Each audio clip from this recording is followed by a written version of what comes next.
The argument for DPAs is that they prevent innocent employees from getting hurt, dissuade future wrongdoing, and still allow the DOJ to go after individuals.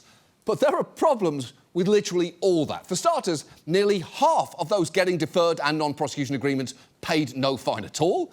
And when it comes to individuals, in 2/3 of cases, no employees were prosecuted. And to show you just how glaringly apparent this system's shortcomings can be, we're going to focus on 3 companies: GM, HSBC and Boeing. We actually talked about GM all the way back in our first season, but just in case I wasted my precious, let's call it youth, shouting at you about things you don't remember, here is a quick refresher on what the company did wrong.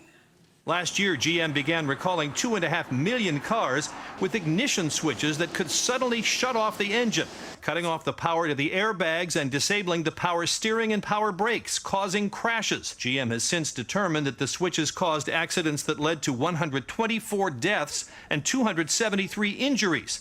Yeah, it was a wild story. GM sold cars with faulty switches that could shut off the engine, steering, brakes and airbags, despite the fact that they are, and this is true, some of the key differences between something being an automobile or a metal coffin moving at 70 miles an hour.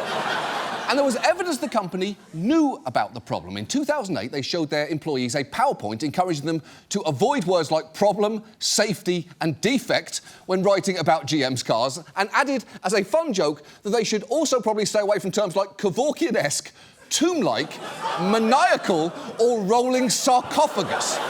And I kind of hope that that just inspired GM employees to use other options instead, like the Widowmaker, Chitty Chitty Smash Bang, Final Destination, the car, and the Lean Mean James Dean machine.